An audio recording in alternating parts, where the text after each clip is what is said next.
A recurring theme in the Evolving Leader conversations is the shift that organizational life has and continues to make, forged through rising demand, uncertainty, speed of change, and the need to create a more agile, empowered, and creative workforce. As organizations and their leaders struggle with managing the paradox of order and chaos to deliver against short-term market expectations, while simultaneously growing, innovating, and adapting, the old, inflexible but comforting command and control models are failing, despite many clinging to them. New ideas about freeing people up to do their best work in this new age of uncertainty are badly needed. One is psychological safety, a term coined by the researcher Amy Edmondson that reflects a basic human need to feel safe, regardless of the uncertainty, stress, or fears that might be present. Edmondson stresses that this is not some utopia where people are protected from the reality of needing to deliver results, or that they may lose their jobs because of new market realities. But importantly, that they are free to speak openly, to feel involved, to be able to contribute and influence outcomes regardless of feeling that fear. And they can do this knowing that they won't suffer blame, embarrassment, or punitive measures. In this show, we talk to Stephan Wiedner about how he's operationalizing psychological safety in organizations and what he's learning.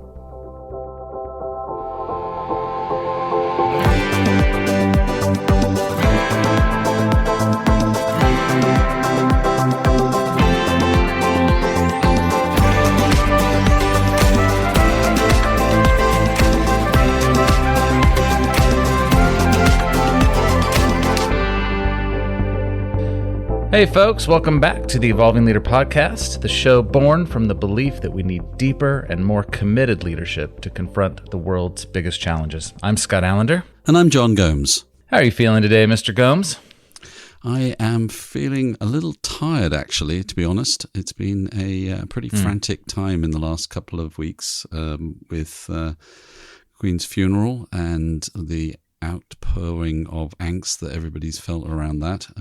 That hasn't gone unnoticed in our family. So, feeling a little bit fatigued, but it's Friday, so going to get some recovery this weekend. How are you feeling, Scott? I'm feeling a bit tired. I'm feeling the joys of autumn in the air, though. It's a lovely day. I was out earlier this morning, and it just had all the feels that everybody tends to like around this time of year. So I'm feeling appreciative of a change of weather. And I'm also feeling really excited about our conversation with our guest today. Today we are joined by Stephan Wiedner. Stephan is a psychological safety expert whose work focuses on developing sustainable high-performance leaders, teams, and organizations. His passion for unleashing the collective potential of people has led him to co-found Numi.com, the web's largest network of independent life coaches, as well as Skillsetter.com, which is the deliberate practice platform for interpersonal skills, and Zarango.com, the psychological safety training experts. His writing has been featured in Forbes, Entrepreneur, and other popular publications. Stephan, welcome to the Evolving Leader. Thank you for having me. It's a pleasure. Welcome to the show, Stephan. How are you feeling today? I'm feeling, I just came from the gym, and so I have that feeling of satisfaction, but also mixed with fatigue. I can feel my muscles and my body just a little bit tired, and so ready to end this day and end the week. It's Friday, and it's always a good time. Yeah. Well, let's jump in because I love the psych safety conversation. I've taught workshops on this myself. And as common as the terminology seems to me, I still find that many leaders haven't heard the term psychological safety. So maybe to get us started, can you give us a working definition of the term? Yeah, sure. So the definition as provided by Amy Edmondson, who's the Harvard researcher who's really popularizing and doing a lot of the front end work to research this topic, describes psychological safety as a belief. So it's a belief that within your team, you can speak up, say what's on your mind, express concerns, share mistakes without any fear of reprimand. And we like to use a definition which is maybe a little bit more palatable or actionable, and it is the courage to speak up and the confidence to know that you'll be heard. And I think often, in our experience at least, when leaders first encounter that, they kind of get a bit binary around it, which is that making people feel okay isn't always okay, because there are difficult things to confront. There are consequences of, having difficult conversations. And so, when you look at organizations like Google and their research at Project Aristotle that showed how psychological safety played into high-performing teams, it's not without consequence, is it? So it's interested to know what your take on that is and how you kind of assess that. Yeah, absolutely. And psychological safety, I think, can sometimes be construed as this kumbaya, let's all hold hands and sing around the campfire kind of feeling, but it's about high performance, and high performance is going to invoke a variety of feelings within people, and some of that is stress and some of that is confrontational and being perhaps in your face, a little bit jarring, and that's okay. So there's a variety of emotions when teams are running hot, when stakes are high. And so, that's, I think, one of the misunderstandings we see commonly is that leaders think that it's all about being nice or polite, which it is not.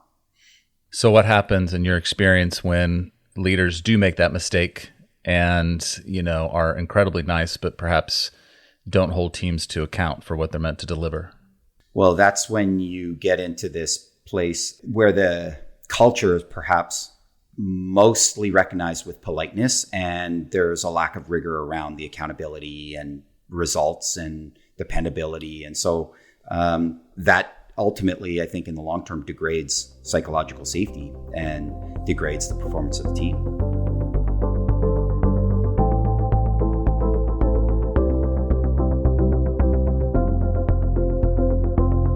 Why psychological safety for you? What got you into this topic in the first place? Well, I've been in the coaching space for about 15 years, and executive coaching, leadership coaching, performance coaching, etc. And what we discovered is a problem around measuring the efficacy of coaching. How do we measure the impact of the coaching? And when I looked at all of the engagements, I realized most of the engagements that we're doing, we're trying to help some leader be a better leader, right? Help them delegate better, help them empower their team more, or treat others with respect, or etc. And then I came across Amy Edmondson's book, The Fearless Organization, and light bulbs just went off. I thought, ding, ding, ding, this is perfect. If it's not explicitly stated, by and large, every single coaching engagement we were doing was trying to have that leader or manager improve psychological safety in their team. Even if they didn't know it, that was ultimately what they were trying to do. And so I thought, this is perfect. This is another external measure that we can employ to assess the efficacy of coaching and the value that we're generating for organizations. So we can measure psychological safety before the coaching, and then we can measure it after. And we can see, how is this leader doing in terms of facilitating psychological safety? So that was how I first got into it. And then it was kind of like a can of worms.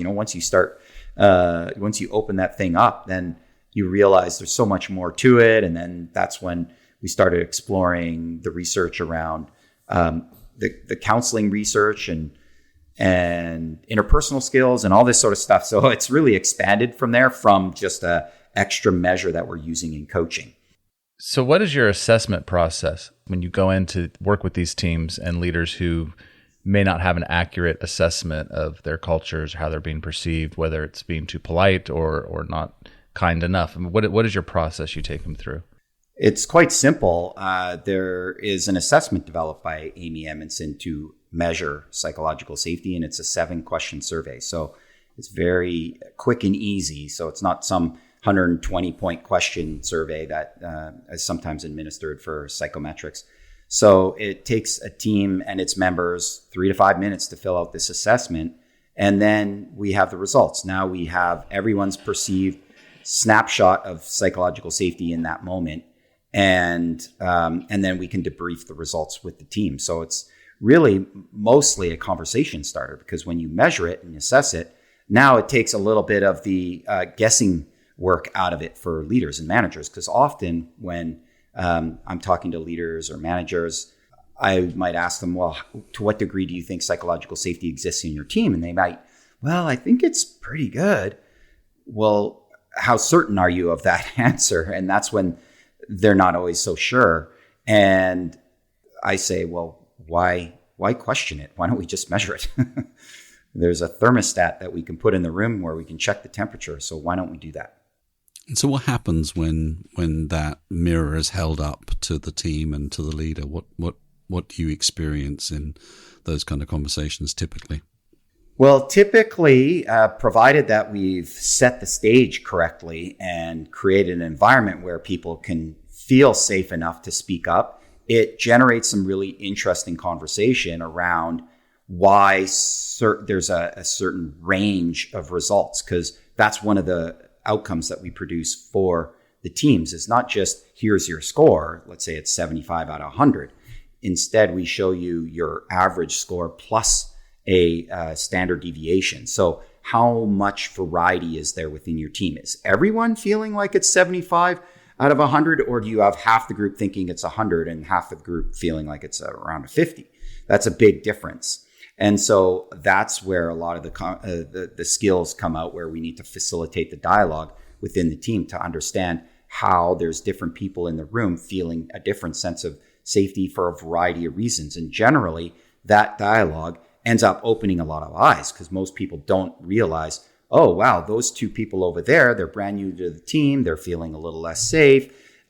Plus, there was that incident that occurred 2 months ago, and this was the result. And so ever since, people have been feeling a little uncertain about what's okay to say or do within the team. So these norms develop. That's usually what we end up uncovering, is that there tends to be these norms that develop within the team that tell people this is how you operate within this team. And then those norms are not explicit. They're just implicit. And they pervade the behavior and control how people show up in the workplace. So let's just dial back a bit and go, why do we need it in the first place? Why do we need psych? Because it may seem obvious to some people, but it may not seem obvious to others. Why? What does psychological safety deliver in terms of performance? You're right. I don't think it's always obvious for folks, and yet it is for me. So for team to perform really well, and this is coming from Amy Edmondson, what she's claiming is that psychological safety is perhaps not equally important in all environments.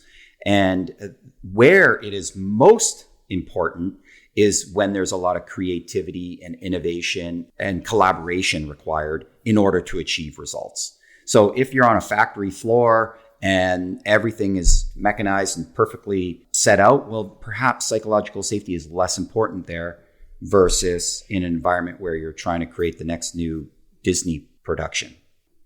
Or environments of safety too, right? Think about hospital environment where perhaps, a nurse spots something that might harm a patient or whatnot, but is afraid to raise that with the doctor because that doctor yelled at her or him the previous time. And so they don't say anything, and then, disaster strikes. Yeah, we're definitely seeing that in more and more organizations where a injury or death is a major incident for the learning and development department. So the learning development department is responsible for making sure that people perform at the highest level possible. And in those environments, a death or an injury is really something they want to avoid with the utmost precision, I guess. And so in those environments, what they're enabling is psychological safety to occur so that those types of incidences can be mitigated. And what they're realizing is the closer you get to the shop floor, if you will, or to the folks who are doing the work, you need those folks to be able to communicate and say, hey, this is what I'm noticing. I don't think this is safe. Maybe we can do things in a different way, or perhaps creating and contributing to any sort of action plans that mitigate potential risks in the workplace. So in Amy Edmondson's work, she talks about the fact that this isn't about removing these feelings of anxiety around difficult conversations or conflict. They're about creating the conditions in which we can feel those things and confront each other and have those conversations without the fear. So the desire to do it outweighs the risk, as it were. Can we talk about the kind of feeling of vulnerability that you have to start becoming tuned into in order to be able to do that? Yeah, that's a great point. So back to the story of the hospital, there's, the incident that is often spoken of or shared is you have this doctor and a nurse, and then the nurse notices that the wrong dose or the wrong medicine is being administered. So confronts the doctor on it. And the doctor turns around and says, "Hey, stay in your lane. I'm the doctor here. Don't challenge me." So then the next week or 2 weeks later, the same nurse notices that on the chart, there's the wrong medicine or wrong dose to be administered for a child or a tiny infant. And it's 2 a.m. and they think, should I call that doctor? Because I don't think this is the right dose. And this is a potential life or death situation.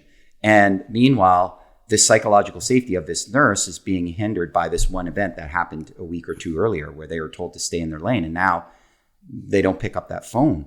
And this is all happening in fractions of a second. And I don't think it's being fully processed by individuals. And in that particular case, the nurse, they're just, okay, I'm not going to pick up the phone because I know I'm going to get reamed out by this doctor, especially if it's 2 a.m. And so this happens all the time. And so for a leader, you want to be able to create that environment where people can call you at 2 a.m. with potentially bad news or potentially news you don't want to hear. And one way to do that, one way to create that environment where people have the courage to speak up and they know that when they do, they'll be heard, is to as you mentioned, John, express some vulnerability. And vulnerability, the way we generally advocate for leaders to do that is to start having dialogue with your team members about how you can be better, how you can show up differently in the workplace, and maybe even express that and acknowledge that you're not perfect in all ways, and here are my weaknesses, and ask for that feedback by admitting that you're not perfect, that you're fallible. It opens up the door for people to be able to contribute more. It's creating that safer environment.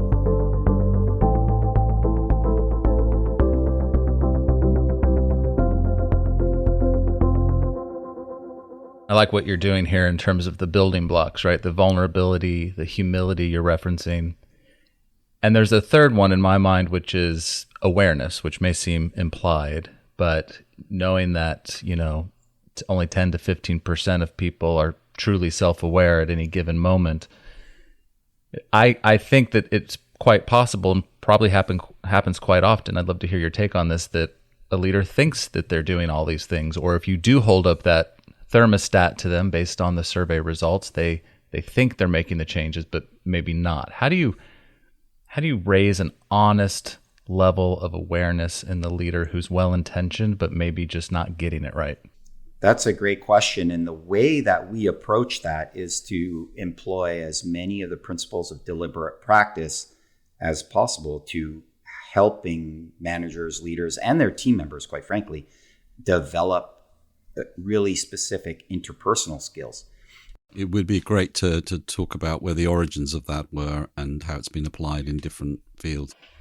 So the author that we have followed is Anders Ericsson. He's unfortunately he passed away a couple years ago, but his work lives on. And his most popular title is called Peak, and it's all about how individuals become excellent and great at things that are psychologically based. So not just sports and music, where there's a really well-known means for practicing and getting better and better and better. And so when he looked at people that, for example, play chess, or people that can memorize thousands of numbers, or various other skills, he discovered that those who can get to that extreme level of greatness use a bunch of skills or a bunch of principles. And for example, one of the principles is to practice one skill at a time. And you see that in sports all the time. If you're, for example, learning how to play basketball, you don't just suddenly start playing a game. Instead, you learn how to dribble, then you learn how to shoot, then you learn how to pass. And in a game, you put all those skills together. So that's one of the principles that we're applying to help leaders practice and learn interpersonal skills, is by practicing them one at a time.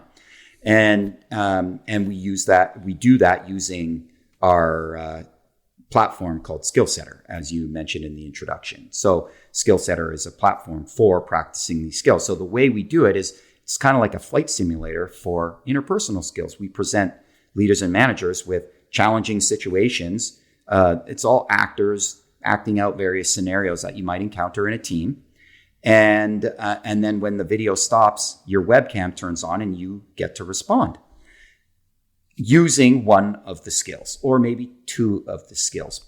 And so your response is short. It's 30 seconds, maybe a minute.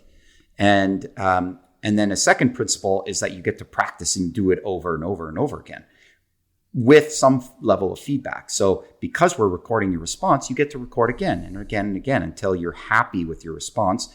And we provide individuals with a rubric, a set of rules to follow when applying that skill. So when this skill is executed correctly, this will be true, this will be true, and this will be false. So therefore, folks can evaluate themselves and see themselves, watch themselves, notice their nonverbals, notice how they're responding, and then get feedback on it. So once they submit their response, they get feedback. So this is something that generally as managers or leaders, we just never have that opportunity to get that kind of feedback, to see how we're doing, to watch ourselves in the mirror, so to speak, in a live interactive moment.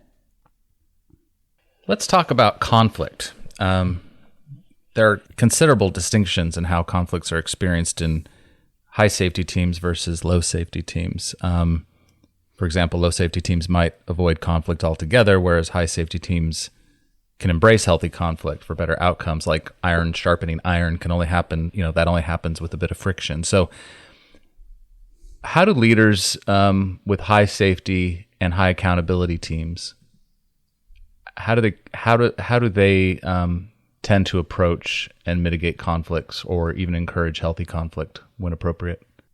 I think first of all, you want to start with the mindset that there is essentially a psychological safety contract in your team where you want to hear oppositional points of view. And so you need to primarily accept that there's oppositional points of view, and there needs to be room for those, and you need to welcome those. So it starts by not just beating someone down or telling them they're wrong when you disagree with them. So there's some skill there. Secondly, there is potentially conflict between a leader and any one of their team members, but there's also potentially conflict between team members.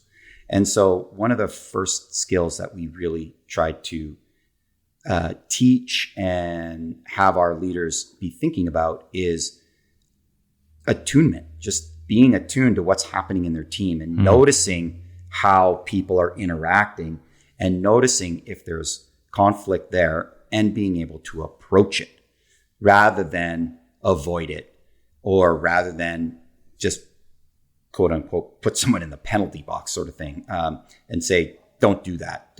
If there's conflict, likely both sides have some meaningful, useful contribution to make to the discussion, and you want to be able to facilitate both sides to be able to hear what is the actual issue that the person is trying to elicit. Because often when conflict occurs, it's because the two sides are not listening to one another. And so it's about seeking understanding from others before seeking to be understood. I want to just roll back to the challenge of organizations who've developed a culture that favors words like respect and really seeks to minimize any external manifestations of conflict in the workplace, and that drives these conversations down into into an underground kind of place. How do you start to get leaders to recognize their part in kind of perpetuating that culture where things can't really be spoken out loud? The skill that we teach leaders is to make a process comment or to reflect process.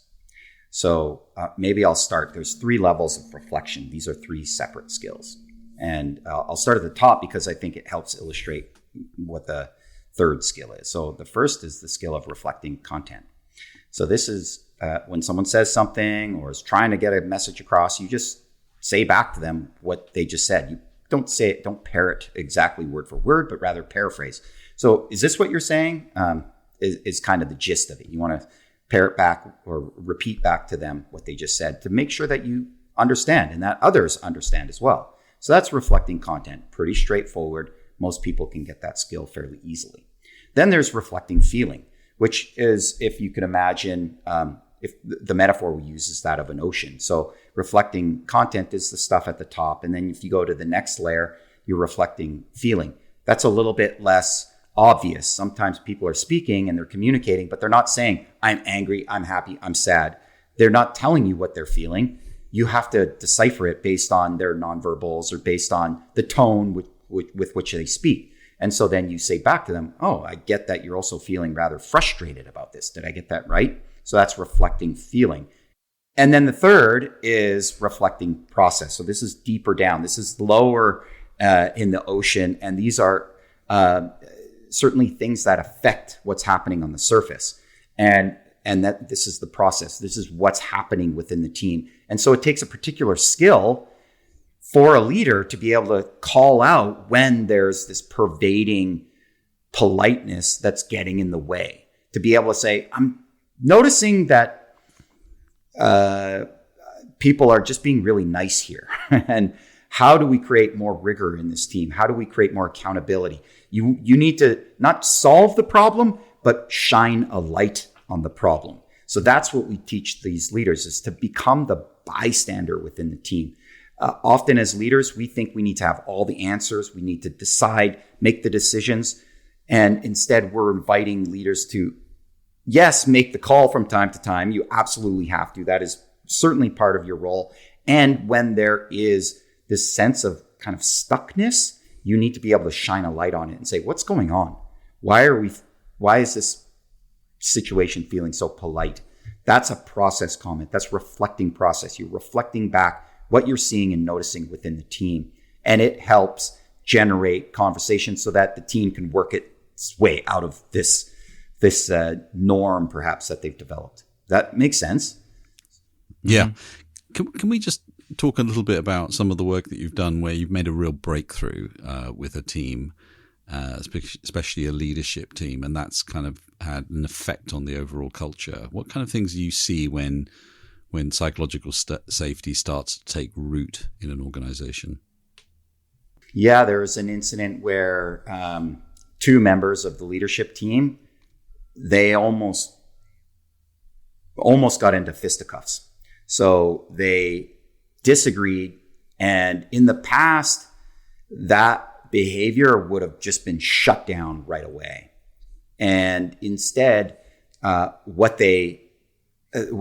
using their skills, the team around these 2 folks that were really bumping heads were able to say, whoa, kind of time out, just a sec, and yet not avoid the issue. Instead approached it and said, okay, what's going on here? What's the real issue? How can we talk about this and figure out a reasonable solution? And they also felt a lot more comfortable allowing the conflict to occur and for each side to say their part. So they didn't just shut it down right away. They let it go on, and then they facilitated a smoother outcome so that in the end, they were able to resolve whatever that underlying issue was. And that was a real breakthrough for them because they thought, gosh, in the past, we would not have been okay with that kind of conflict occurring in the moment and would have shut it down and just moved on. And so that was a real groundbreaking moment for them. Can we come back to what we were talking about earlier when you were talking about the importance of safety for creativity and innovation? And I think there's a distinction here in the safety versus accountability piece? Because I think, I would assume that certain organizations that no longer exist, but once ruled their markets, might have been filled with very safe teams, but they were quite comfortable. There wasn't really a push for delivery or, creating value for tomorrow. How do you see that play out? What is the importance of safety combined with accountability to unleash exponential creativity? First of all, the value of psychological safety is about making decisions with full information, right? So that's why psychological safety is really valuable, being able to bring in all the different perspectives on various issues. And I think that you're right. I think that there are many environments where you get a little bit comfortable. And we had an organization that we work with like this, where they sold a variety of products in big box stores. And they were the incumbents. They were at the top of the game. And their market share could not grow because they were already the leading products in the big box shops. So they had very little opportunity for growth.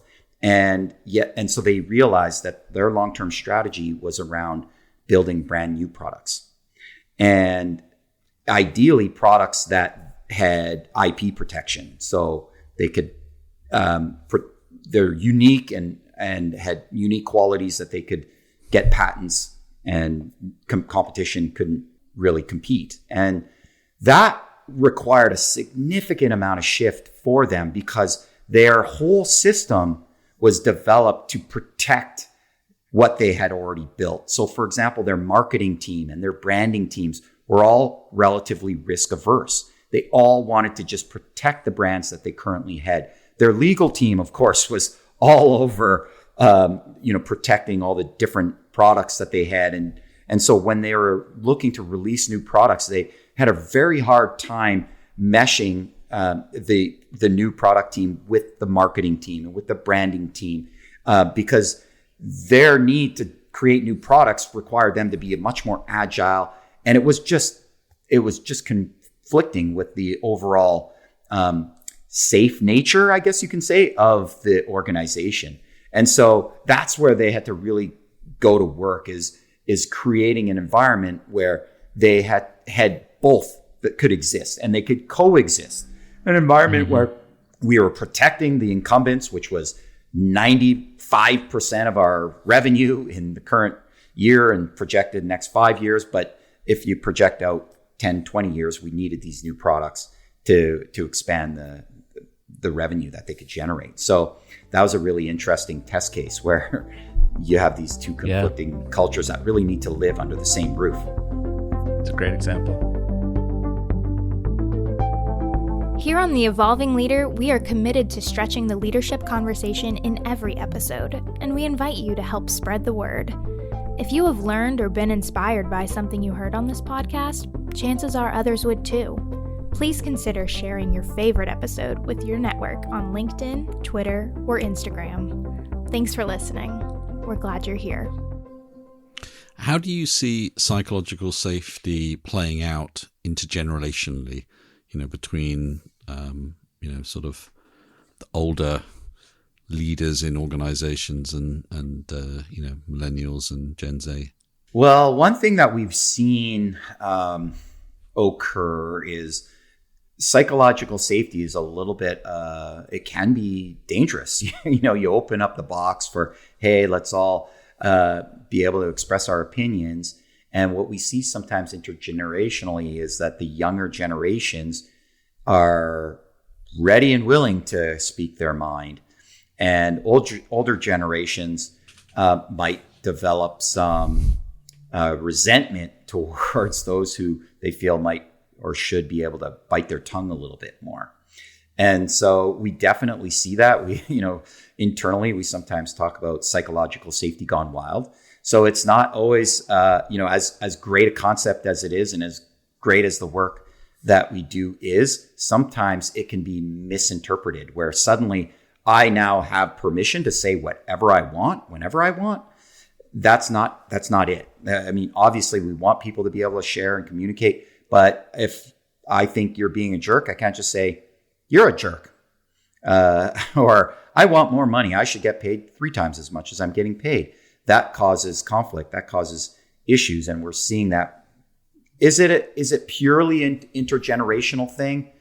I wouldn't say it's purely an intergenerational thing, but if I could just assessing the situations that I have seen where psychological safety has gone wild, I'd say that there's perhaps a little bit more of a tendency for younger generations to embrace it and want to be able to say whatever they want, and the older generations being a little more resentful. That's certainly a trend that I've seen. Well, it's interesting because those kind of intergenerational values set the context for safety. If you think of safety as being a universal kind of human need, it's surrounded by context, and that context is different. If you've grown up where being respectful of people and listening first, and particularly to more senior people in an organization, has been how you were drawn into the world and how you grew up in organizations, and then you're met with people who go, no, I don't need to wait. I'm going to start talking about what I need now. That's that context clash, isn't it? Where you find that safety then gets undermined by what we believe to be our right in that situation. Mm-hmm.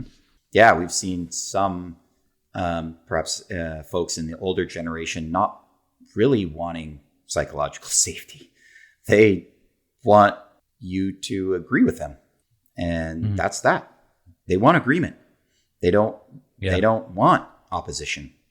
And when they are met with opposition, it's confronting. It's then they might go into the fight or flight mode, namely the fight mode, and say, listen, I'm the senior here. I've been around the longest. I'll ask your opinion when I need it. That's not exactly creating an environment of psychological safety. It's not modeling the behavior that is ultimately needed for a psychologically safe environment. I often tell my team, if you're always agreeing with me, you're going to make me quite nervous, because as smart as I like to think I am, I know I'm not always right. So please tell me. John tells me all the time how wrong I am, so I keep him around to be my... I don't. And I think that's a common misconception. I think a lot of leaders think, well, we don't have a problem here. Everyone is in agreement. We're all happy. Right. And that's a pure sign that you have low psychological safety. So low psychological safety doesn't mean people are warring and fighting and ready to kick each other in the shins. Instead, it means that they're just in agreement. Yes, sir. Right away. Yes, ma'am. I will do that. Okay. And where do you think this field is going? What's next in your work and the research that you're involved in? Well, the research that we're involved in, we are looking at assessing interpersonal skills and then correlating it with psychological safety. So the hypothesis is that leaders and managers that have a high degree of measurable interpersonal skills are more likely to facilitate psychological safety in their team. And there should be a correlation there. So that's what we're studying. And the way that we're measuring psychological safety is similar to the way that we do our training, where we are exposing managers to challenging moments. We have typically 4 to 5 clips that are, again, 30, 60 seconds long. And they're challenging moments in a team. It could be one-on-one situations as well. And then you as the leader need to respond to that stimulus video. And we record the response and code the responses for 8 specific dimensions that we're looking for. And the tool that we're developing is called the MFIS, so the Manager Facilitative Interpersonal Skills, Management Facilitative Interpersonal Skills. That's the assessment that we're creating and using in the study, and that is built off of previous research conducted in the world of counseling. So in counseling, there's many years of research looking at the efficacy of counseling, why it works, why it's useful. And what they've noted, what researchers have discovered, is that among all the different types of healers, not just counselors, but also they looked at religious leaders and counselors and psychotherapists and psychologists, etc. What was true among the best is that they all possess these soft skills, this ability to be empathetic, even when the client or the person on the other side of the table is belligerent or angry. And so Tim Anderson out of Ohio University developed this assessment to measure people's interpersonal skills. And in fact, what he did is he measured counseling students before they went through training, and then they measured their results years later. And his assessment of their skills was predictive of client outcomes years later. So that to me is really fascinating, that you could take 4, maybe 5 minutes of video clip of someone responding to challenging situations, and that's predictive of results down the road. And so that's the same approach that we're taking. We believe that by exposing people to challenging situations and recording how they perform, we can predict how they're generally going to create a psychologically safe environment. And part of the reason why we're doing it that way is because, let's face it, it's easy to be a manager when everyone gets along and everyone's in agreement and things are moving forward or hitting our results and quotas and all that kind of thing. But then when stakes are higher, when there's a bunch of change, like, COVID or something like that, and suddenly everybody's working remotely, that's when leaders have to really show their skills. And so that's what we try to simulate, is we've engineered these challenging situations to see how folks respond. And we can assess it. We can measure it accurately by having multiple raters, each looking at the same individual and coding them roughly the same. So we look for a high inter-rater reliability that says that different raters, if trained correctly, are all looking for the same thing. And so back to your question, where is the future going? So I think that the answer we're really trying to answer, the question rather we're trying to answer is, can these skills be learned? That's the ultimate question. And the first thing we need to do is measure the skills and correlate them with psychological safety. And then eventually show that there's not just a correlation, but a causation. So if we increase the skills, we can then increase psychological safety. So that's where we see our work. And there's a lot of technology to potentially help with that. So we're starting to leverage AI to be able to give real-time feedback to leaders and managers using this system, so that it's not just some expert who has to then give feedback that says, oh, maybe you should try this or try that. There would be instant feedback for leaders and managers, noticing how they're interacting with folks and giving them instant feedback so they can adjust. And in all of this analysis that you're doing, do you see any trends in terms of things that are changing in people's reactions to different types of situation?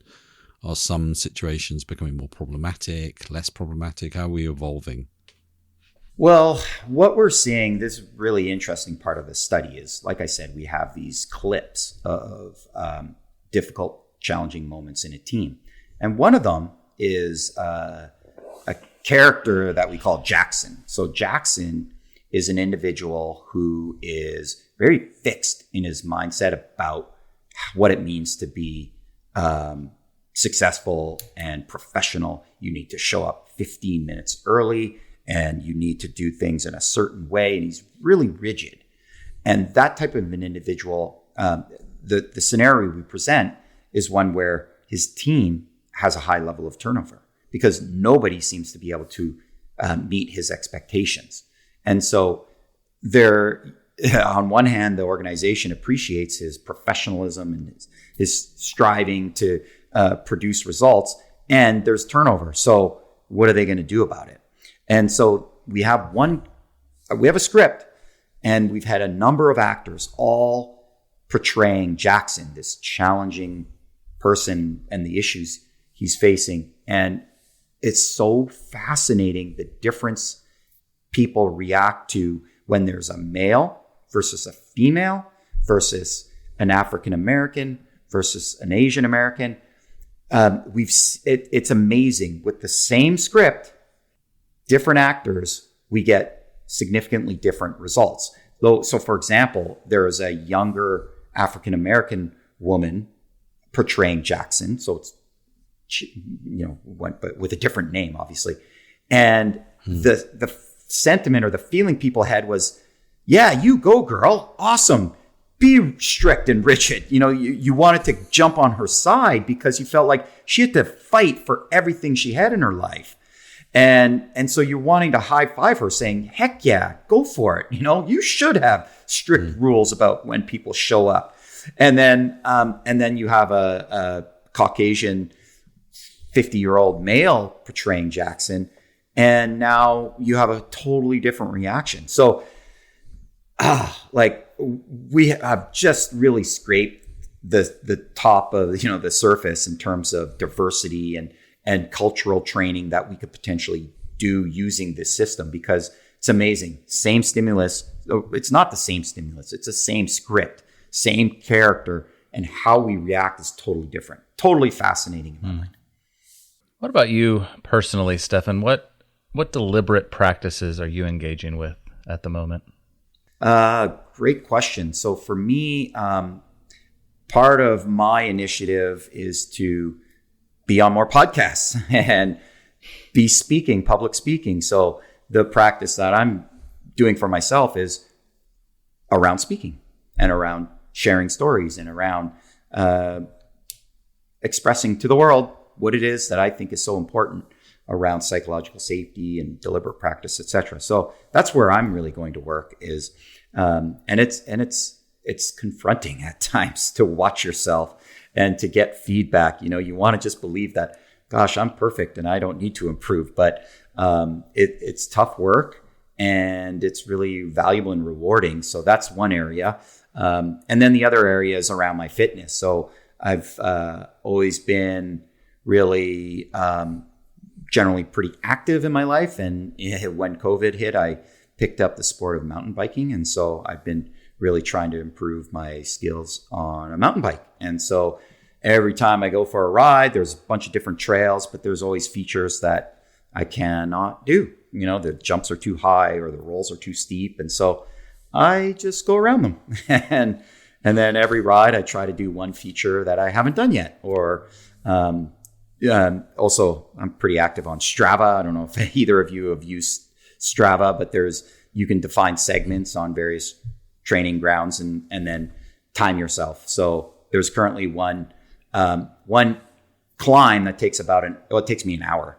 And I'm trying to get it down to 50 minutes because when I look at everybody in my age category that are the same weight as me, the best guys are doing it in 50 minutes. So I think, okay, well, I got to get it down from 60 to 50.